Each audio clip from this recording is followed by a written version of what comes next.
Behind the perfectly pressed tablecloths and meticulously arranged Royal Worcester china, Keeping Up appearances harbored secrets that would make even Hyacinth blush.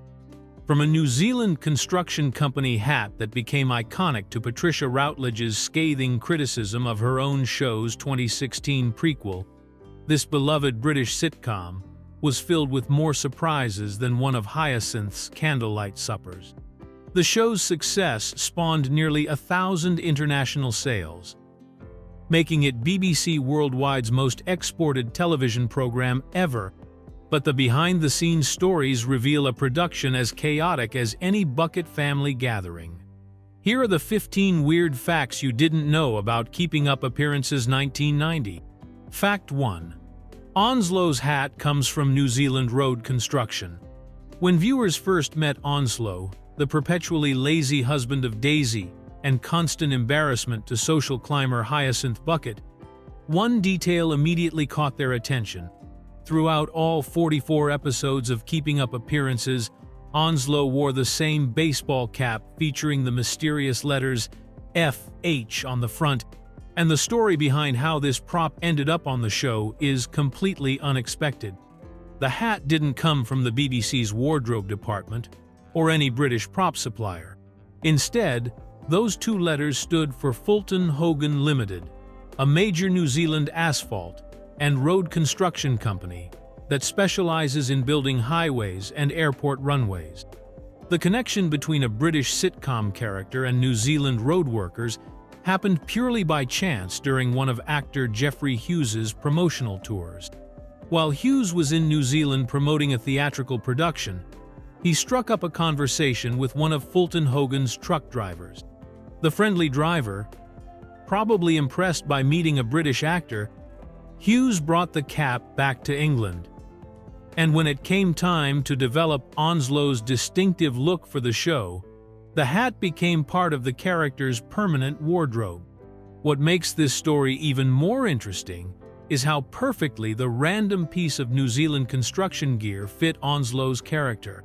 The hat helped establish him as someone who was completely unconcerned with fashion or appearances, the exact opposite of his pretentious sister-in-law Hyacinth.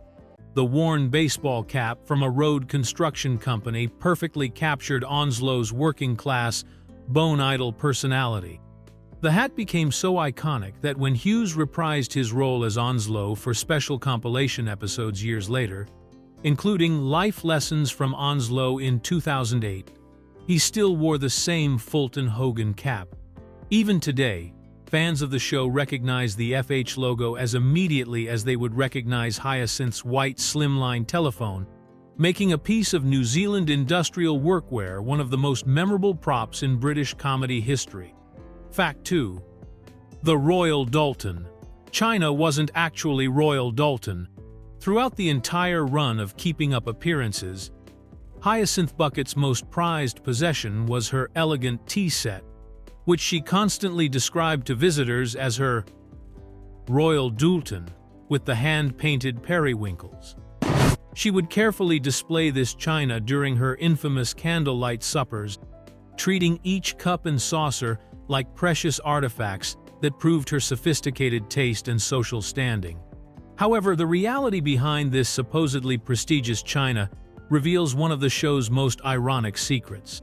The beautiful floral pattern that Hyacinth bragged about wasn't actually manufactured by Royal Dalton at all. Instead, the china used throughout the series was called Braganza, and it was produced by the Colclough China Company, a completely different manufacturer that had been founded in 1890. The pattern featured delicate blue flowers with gray leaves, which the show's prop department decided to call periwinkles for dramatic effect, even though the actual pattern name was simply Braganza. The connection to Royal Dalton wasn't entirely fictional, though it was much more complicated than Hyacinth let on. Royal Dalton had indeed taken over the Colclough China Company during the early 1970s, making Hyacinth's claims technically accurate in the most generous interpretation. However, the Braganza pattern continued to be produced under the original Colclough name, rather than being rebranded as Royal Dalton China. What makes this deception even more perfect for Hyacinth's character is that the Braganza pattern was relatively inexpensive and widely available, nothing like the exclusive luxury pieces she pretended to own. The pattern was discontinued in 1992, just 2 years after Keeping Up Appearances began airing, and the entire Colclough brand was phased out by 1996. Royal Dalton even addressed this confusion on their official website, specifically noting that no periwinkle pattern existed, and that the china from the show was actually discontinued Colclough Braganza. This means Hyacinth's desperate attempts to impress her neighbors were built around china that was both misnamed and ultimately ordinary, making her social pretensions even more absurd than viewers realized. Fact 3. Patricia Routledge called the 2016 prequel desperate. In 2016, the BBC decided to celebrate 60 years of British sitcoms by creating new episodes and prequels of beloved classic shows, including a special called Young Hyacinth that would explore the early life of the famous social climber before she became Mrs. Bucket. However, when Patricia Routledge, the original star who had brought Hyacinth to life for 5 successful series, learned about this project, her reaction was anything but supportive. Routledge, who was 87 years old at the time, delivered a scathing critique of the entire BBC initiative, making her feelings crystal clear in several interviews. She questioned the network's decision by asking, "Why are they doing this sort of thing? They must be desperate." Her criticism didn't stop there, as she went on to express her disapproval of the trend of revisiting classic shows, saying she would switch off rather than watch these new productions.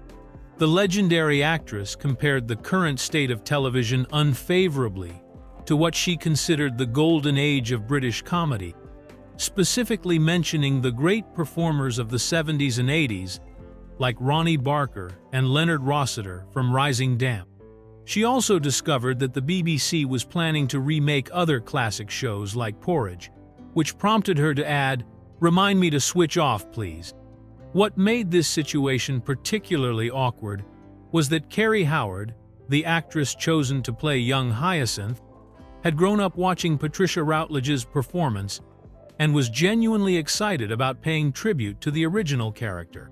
When asked about Routledge's harsh comments, Howard expressed sadness about the negative reaction, telling Radio Times magazine that she thought Routledge should feel incredibly flattered that the BBC are paying homage to all these great shows. Roy Clark, the original writer of Keeping Up Appearances, who also wrote the Young Hyacinth script, dismissed Routledge's criticism by simply saying, "That's pure Hyacinth," suggesting that her reaction was similar to something her famous character might say. Carrie Howard revealed that she had never been contacted by Patricia Routledge throughout the entire production process, despite Howard's hopes that the original star might offer some guidance or support for the project. Fact 4. The writer and director had creative battles. While viewers enjoyed the polished episodes of Keeping Up Appearances every week, behind the scenes there was an ongoing creative conflict that lasted throughout the show's entire 5-year run.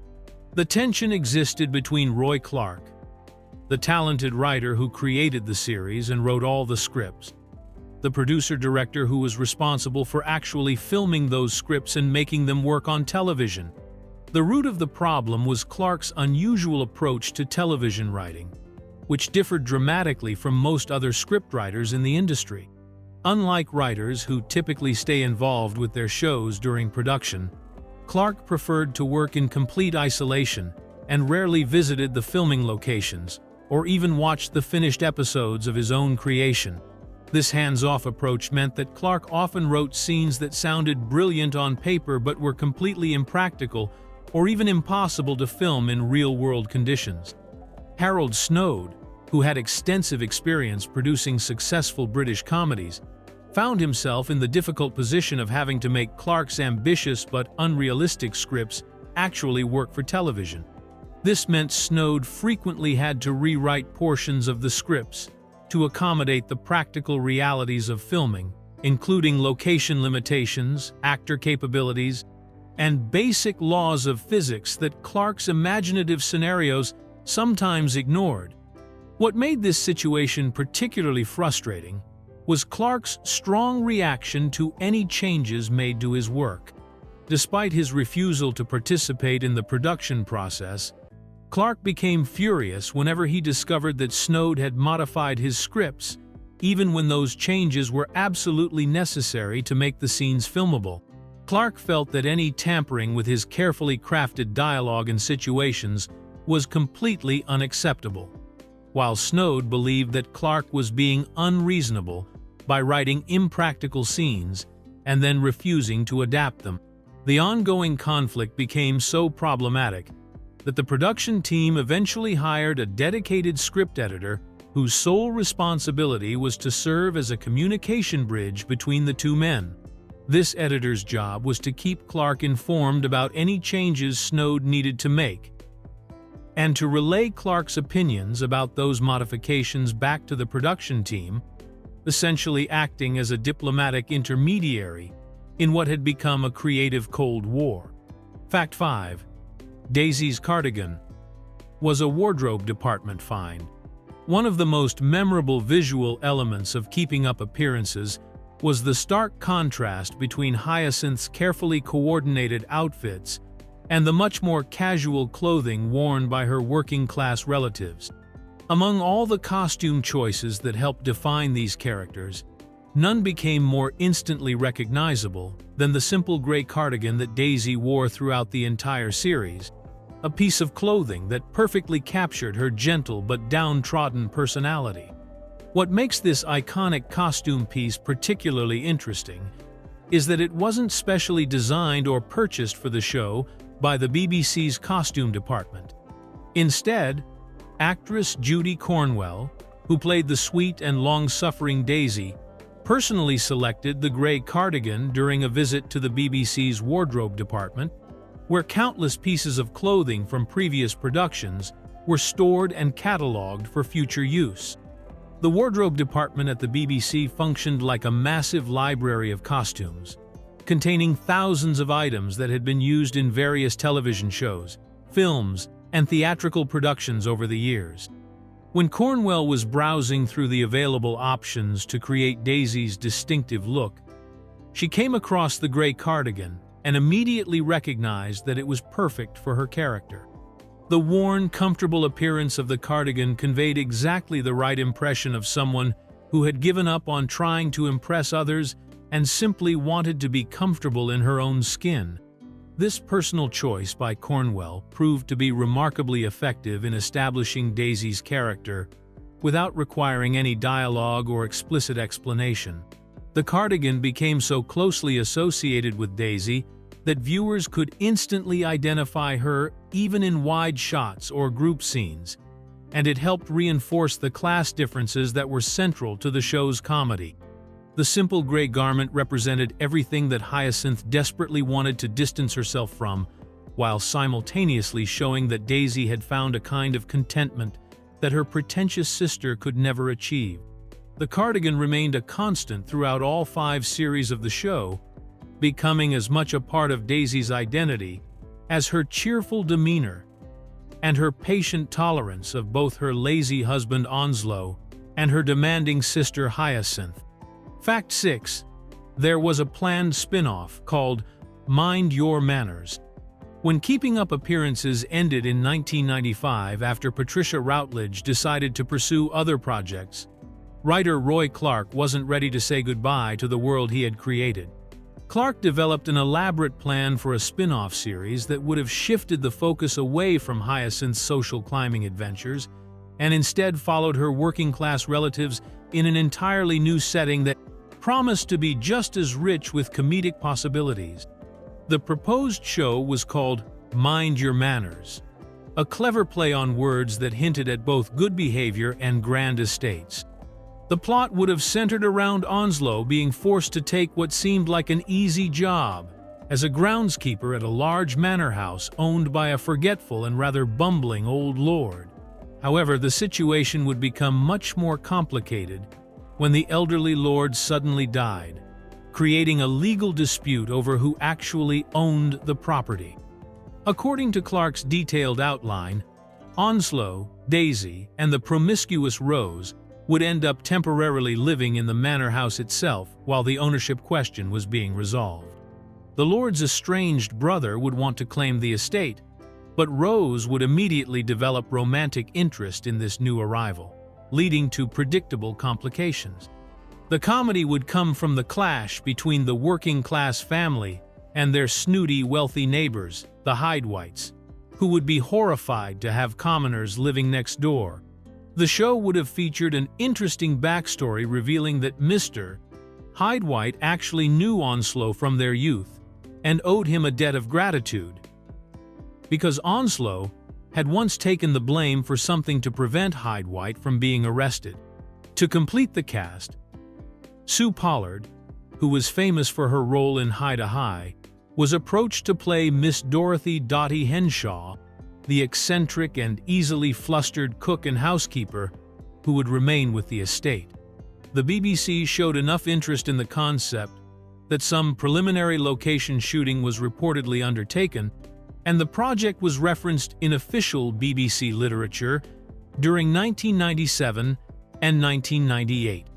However, despite all the planning and development work, Mind Your Manners was ultimately never commissioned as a full series. Fact 7. Prince Edward declined to appear on the show.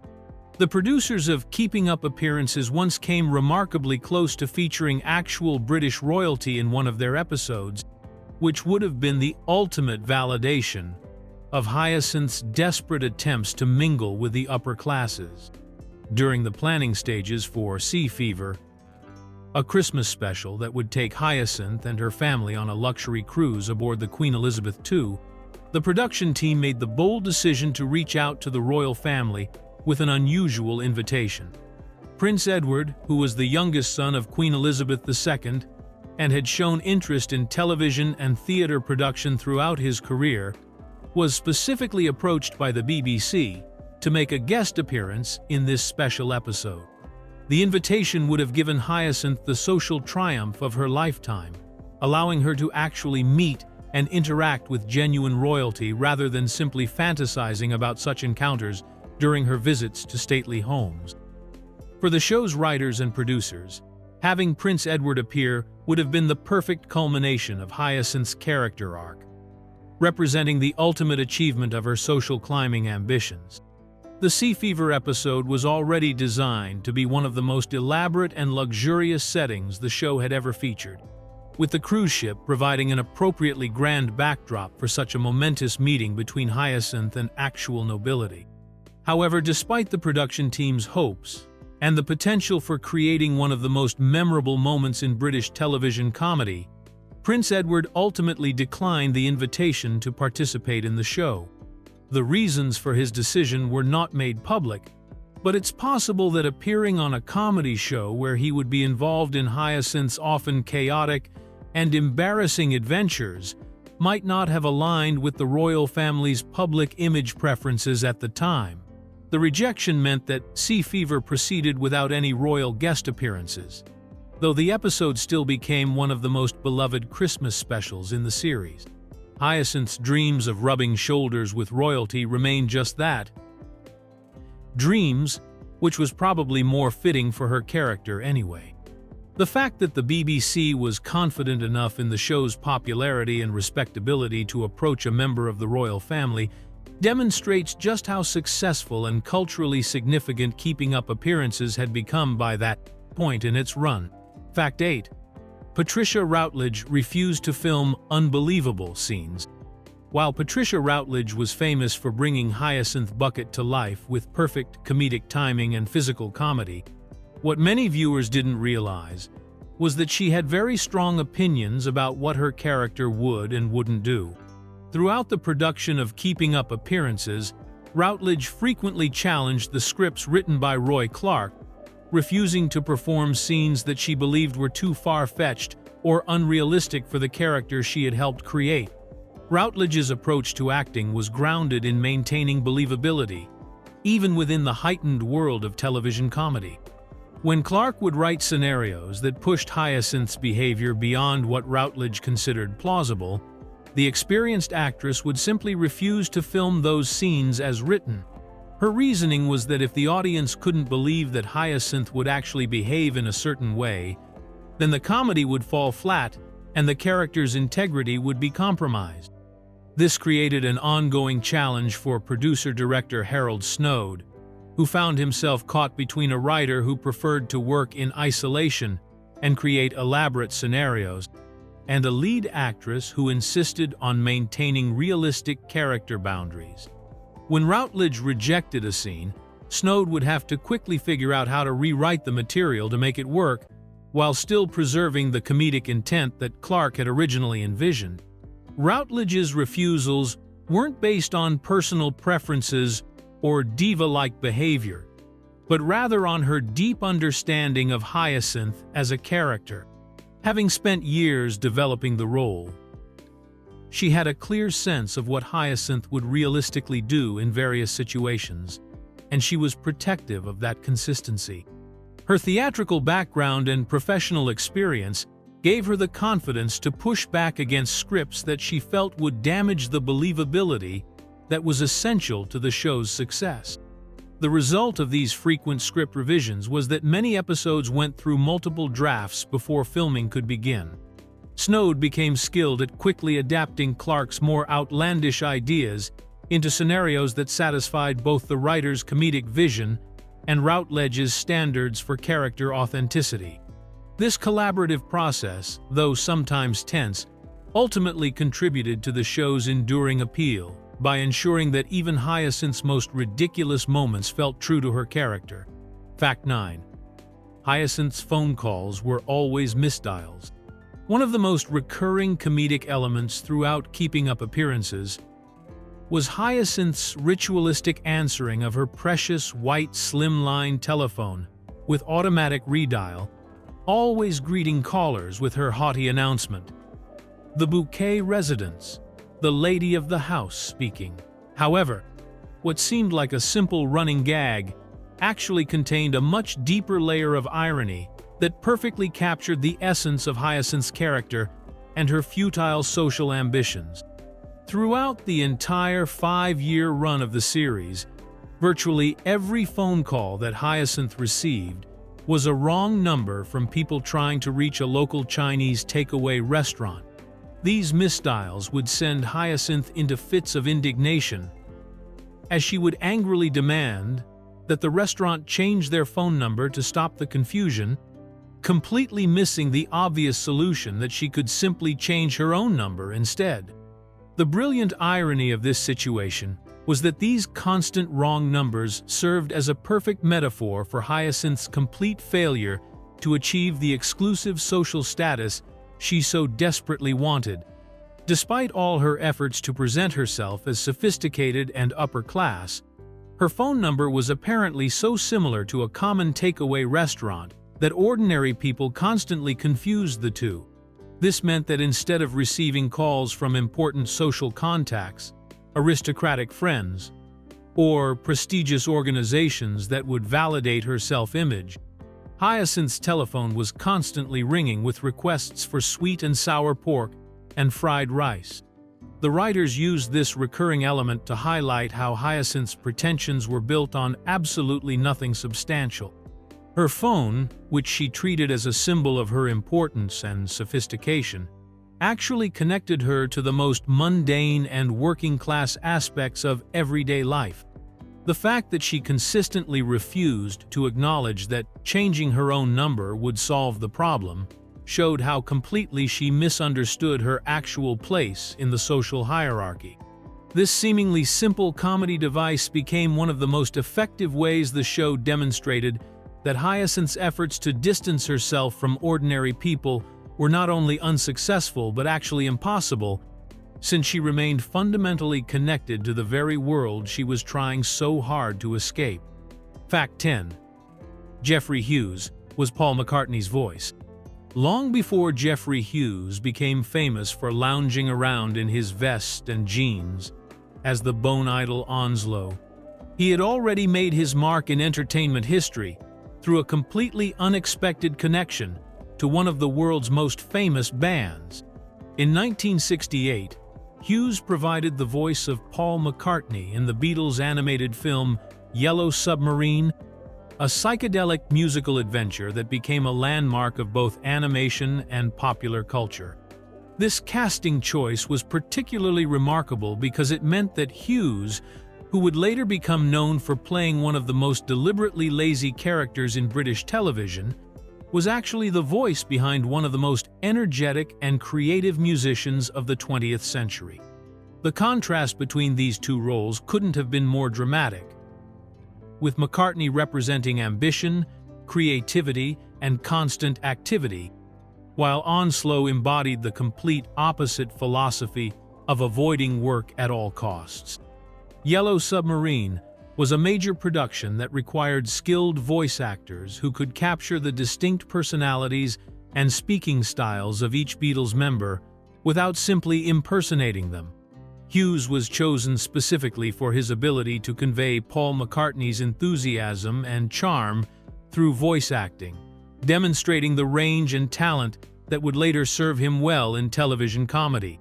The film became a significant cultural phenomenon and introduced the Beatles' music to new audiences through its innovative animation and storytelling.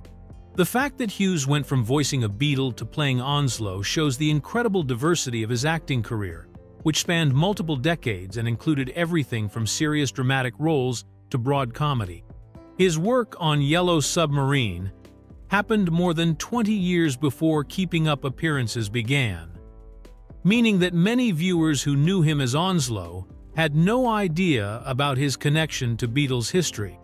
This early voice acting experience helped establish Hughes as a versatile performer who could adapt his voice and delivery to completely different types of characters. The skills he developed working on the Beatles project, including his ability to create distinct vocal personalities and maintain consistent character voices, would prove invaluable throughout his later television career, even when playing characters as far removed from rock stars as the perpetually unemployed Enslows. Fact 11. Richard's car was older than Elizabeth's. One of Hyacinth's favorite ways to demonstrate her family's supposed superiority over their neighbors was to constantly praise Richard's car while making snide comments about the vehicles owned by other people in their neighborhood. She would frequently boast about Richard's 1987 Rover 216S saloon, treating it as though it were a luxury vehicle that proved their elevated social status, while simultaneously expressing disdain for what she considered to be the inferior automobiles driven by people she viewed as beneath her station. Her particular target for automotive snobbery was her next-door neighbor Elizabeth, whose car Hyacinth would regularly criticize as being old and unsuitable for someone who wanted to maintain proper appearances. Hyacinth made it clear that she believed Elizabeth's choice of vehicle reflected poorly on her character and social awareness, using every opportunity to point out how much better Richard's Rover was in comparison to what she saw as Elizabeth's shabby transportation. However, the reality of this situation was completely opposite to Hyacinth's claims, and revealed yet another example of how her pretensions were built on foundations that crumbled under any actual scrutiny. Elizabeth's car was actually a 1989 Austin Metro City hatchback, which meant it was 2 full years newer than the Rover that Hyacinth was so proud of and constantly used as evidence of her family's superior taste and financial success. This automotive irony perfectly captured the essence of Hyacinth's character and her complete inability to accurately assess social situations. She was so determined to establish her superiority over her neighbors that she convinced herself that Richard's older car was more prestigious than Elizabeth's newer one, probably based on nothing more than the difference in size or her own assumptions about which brands were more impressive. The fact that Hyacinth was completely wrong about something as basic and verifiable as the relative ages of 2 cars that she saw every single day demonstrated how her social climbing ambitions had completely disconnected her from reality. She was so invested in maintaining her self-image as someone with refined taste and superior judgment that she couldn't even accurately observe the simple facts right in front of her. Fact 12. The show spawned a medical term. More than a decade after Keeping Up Appearances ended, Hyacinth Bucket's influence on British culture reached far beyond television comedy, when her name became associated with a genuine psychological and social phenomenon that emerged during one of the most challenging economic periods in recent history. During the late 2000s and early 2010s, when the global financial recession was forcing many middle-class families to dramatically reduce their spending and adjust their lifestyles, social scientists and media commentators began noticing a particular pattern of behavior that reminded them of the show's famous social climber. The term Hyacinth Bucket Syndrome was coined to describe the desperate attempts by middle-class individuals and families to maintain their pre-recession standard of living and social appearances, even when their financial circumstances had changed dramatically. People suffering from this syndrome would continue hosting expensive dinner parties, buying luxury items they couldn't afford, and maintaining costly social activities, all while struggling with reduced incomes, job losses, or economic uncertainty that should have prompted them to scale back their spending. The syndrome specifically referred to the psychological inability to adjust one's public image and social behaviors to match new financial realities, which often led to increased debt, financial stress, and family problems. Just like Hyacinth herself, people with this syndrome were more concerned with what their neighbors and social contacts would think than with making sensible financial decisions that would protect their long-term security and well-being. The term gained widespread recognition because it perfectly captured a common response to economic hardship that many people could easily recognize in themselves or others. Rather than acknowledging their changed circumstances and adapting accordingly, individuals with Hyacinth Bucket Syndrome would exhaust their savings, max out credit cards, and make increasingly desperate financial choices in order to avoid the social embarrassment of appearing less successful than they had been before the recession. The fact that a fictional character from a 1990s British sitcom became the namesake for a real psychological phenomenon shows how accurately the show had captured certain aspects of human nature and social behavior that transcended both time periods and economic conditions. Fact 13. No episode titles were published originally. When fans today look up information about their favorite Keeping Up Appearances episodes, they can easily find titles like The New Neighbor, Driving Mrs. Fortescue, or The Fancy Dress Ball that help identify specific storylines and memorable moments from the series. However, these familiar episode titles that have become part of the show's official history were never actually announced or publicized during the original television broadcasts, creating an unusual situation where the episodes existed for years without any formal names. During the original run from 1990 to 1995, the BBC simply aired each episode as part of the weekly series without providing individual titles to viewers or television guides. This was not entirely uncommon for British television at the time, especially for sitcoms where episodes were often identified simply by their series number and episode number, rather than descriptive titles that would help distinguish one story from another. The situation continued for several years after the show ended, with fans and television historians referring to episodes by their plot summaries, memorable quotes, or key events rather than having official titles to use. This made it more difficult for people to discuss specific episodes or locate particular storylines when the show entered syndication and began appearing on various television networks around the world. The episode titles that are now widely recognized and used in official guides, streaming services, and fan discussions were actually created much later when the BBC began preparing the series for home video release. When the complete series was packaged for British DVD releases, The production team decided that having proper episode titles would make the collection more professional and user-friendly for consumers who wanted to find specific episodes or storylines. The titles chosen for the DVD releases were designed to reflect the main plot points or most memorable elements of each episode, often focusing on the central social situation that Hyacinth found herself navigating or the particular embarrassment that her family caused her. These retrospectively created titles have since become the standard way of referring to individual episodes, appearing in television guides, streaming platforms, and fan websites, as though they had always been part of the show's original presentation. Fact 14. Patricia Routledge can actually sing beautifully. One of the running gags in Keeping Up Appearances was Hyacinth's habit of bursting into song at inappropriate moments, particularly when she wanted to impress her neighbor Emmett by demonstrating her supposed musical talents. However, these performances were deliberately awful, with Hyacinth singing completely off-key and causing Emmett to flee in terror whenever he heard her approaching voice, creating some of the show's most memorable comedic moments. What made these scenes even more remarkable was that Patricia Routledge was actually performing badly on purpose, which required considerable skill since she is genuinely one of Britain's most accomplished musical performers.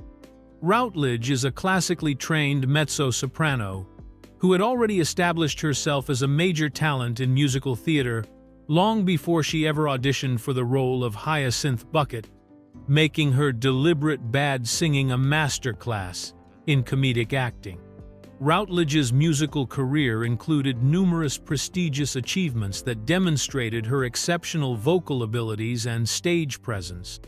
She won the Tony Award for Best Actress in a Musical in 1968 for her performance in Darling of the Day on Broadway, and she later won the Olivier Award for Best Actress in a Musical in 1988 for her role in Leonard Bernstein's Candide with the Scottish Opera.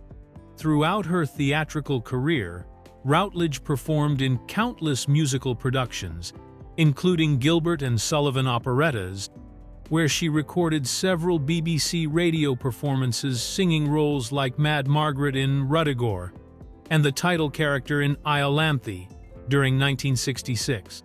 She also appeared in major West End productions and was particularly known for her work with the Royal Shakespeare Company, where her vocal training complemented her dramatic acting skills. The contrast between Routledge's actual singing ability and Hyacinth's terrible musical performances created an additional layer of irony that enhanced the comedy for anyone who knew about the actress's real talents. Routledge had to deliberately sing off-key and with poor technique, essentially undoing years of professional training to create Hyacinth's characteristically dreadful musical moments. This meant that every time Hyacinth sang on the show, viewers were actually witnessing a skilled professional singer intentionally performing badly, which required just as much talent as singing well. Fact 15. The show has documented continuity errors. Despite the careful attention to detail that went into creating Hyacinth's perfectly organized world, Keeping Up Appearances contained several documented continuity mistakes that eagle-eyed viewers have spotted and cataloged over the years. These errors, which occur throughout the series, demonstrate that even the most meticulously planned television productions can have small slip-ups that make it into the final broadcast versions of episodes. One of the most noticeable types of continuity errors involved vehicles mysteriously changing positions or even disappearing entirely between different shots within the same scenes.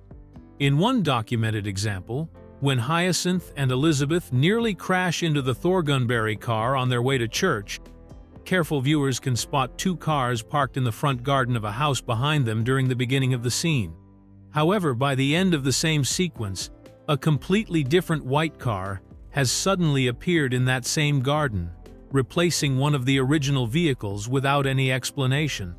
Another automotive continuity mistake occurs when Richard parks their car at a pub initially positioning it poorly with a large gap between the front bumper and a bollard, and not properly within the designated parking lines. However, in subsequent shots taken from different angles during the same scene, the car appears to have moved itself into a much better parking position, sitting directly against the bollard and properly centered within the parking space boundaries. The show also contains an interior continuity error involving the layout of Enslows and Daisy's house, where viewers can notice that the hallway immediately inside their front door sometimes appears to have different configurations.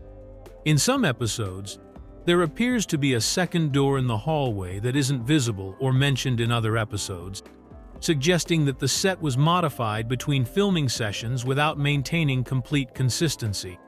These continuity mistakes were typical of television production during the 1990s, when shows were filmed using multiple takes and camera angles that were later edited together, sometimes days or weeks apart.